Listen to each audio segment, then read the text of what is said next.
Sevens Golden Diamonds, Ermalur, Vadadala. Palluruthy Ernad വനദുർഗാദേവി ക്ഷേത്രത്തിലെ ശ്രീഭൂതകാല നാഗയക്ഷിയുടെ പുതിയ ശ്രീകോവിലിൽ പുനഃപ്രതിഷ്ഠ നടന്നു. പശ്ചിമ കൊച്ചിയിലെ അതിപുരാതനമായ പള്ളുരുത്തി ഏർനാട് ശ്രീ വനദുർഗ ഭഗവതി ക്ഷേത്രത്തിലെ നൂറ്റാണ്ടുകളോളം പഴക്കമുള്ള ശ്രീഭൂതകാല നാഗയക്ഷിയുടെ പുതിയ ശ്രീകോവിലിൽ പുനഃപ്രതിഷ്ഠ നടന്നു. ആമയുടെ മംഗലത്തുമന ശ്രീ നീലകണ്ഠൻ നമ്പൂതിരിപ്പാന്റെ കാർമ്മികത്വത്തിൽ രാവിലെ 10 മണിക്ക് പ്രതിഷ്ഠാകർമ്മങ്ങൾ ആരംഭിച്ചു. 12 മണിക്ക് പ്രതിഷ്ഠിക്കുകയും തുടർന്ന് ബ്രഹ്മ കലശാഭിഷേകവും വിശേഷാൽ പൂജകളും നടന്നു. കർമ്മവും ക്ഷേത്രത്തിൽ രാവിലെ ഗണപതി ഹോമം, ശ്രീ വനദുർഗ ഭഗവതിക്കും മറ്റു ഉപദേവന്മാർക്കും കലശാഭിഷേകം പ്രത്യേക പൂജകളും ക്ഷേത്രം തന്ത്രി പുലിയന്നൂർ ശ്രീജിത്ത് നമ്പൂതിരിയുടെ കാർമ്മികത്വത്തിലും നടന്നു.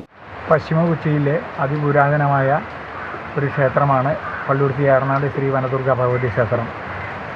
വർഷങ്ങൾക്ക് മുമ്പ് തന്നെ ഈ ക്ഷേത്രത്തിലെ പുനരുദ്ധാരണ പ്രവർത്തനങ്ങൾ ആരംഭിച്ചു കഴിഞ്ഞു. ആദ്യം ദുർഗാ ഭഗവതിയുടെ ശ്രീകോവിലിൻ്റെയും ശ്രീചക്രത്തിൻ്റെ ശ്രീകോവിലിൻ്റെയും അതുപോലെ നാഗങ്ങളുടെ പ്രതിഷ്ഠകളും എല്ലാം കഴിഞ്ഞു. അവസാനം ശ്രീ ഭൂതകാല നാഗേക്ഷിയമ്മയുടെ കോവിലിൻ്റെ പണി പൂർത്തിയായി. അതിൻ്റെ പ്രതിഷ്ഠാകർമ്മം ഇന്ന് നടക്കുകയാണ്.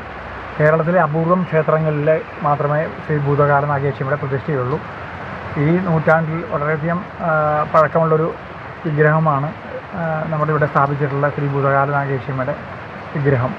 കേരളത്തിലെ വളരെ അപൂർവമായിട്ടുള്ള ക്ഷേത്രങ്ങളിലൊന്നും തന്ത്രിമാർ പറഞ്ഞു ഇതിന് വളരെയധികം പ്രാധാന്യമുണ്ട് ഈ ഭൂതകാല നാഗേക്ഷിയമ്മയ്ക്ക്. ഇന്നത്തെ ഈ പ്രതിഷ്ഠയോടനുബന്ധിച്ച് ക്ഷേത്രത്തിൽ ദേവിക്ക് കലശവും പ്രത്യേക നവക പൂജയും ഗണപതി ഹോമവും മറ്റ് പ്രത്യേക പൂജകളും എല്ലാം തന്ത്രിയുടെ നേതൃത്വം നടക്കുന്നുണ്ട്. വളരെയധികം പ്രാധാന്യത്തോടുകൂടിയുള്ള ഒരു ചടങ്ങുകളാണ് ഇവിടെ നടക്കുന്നത്.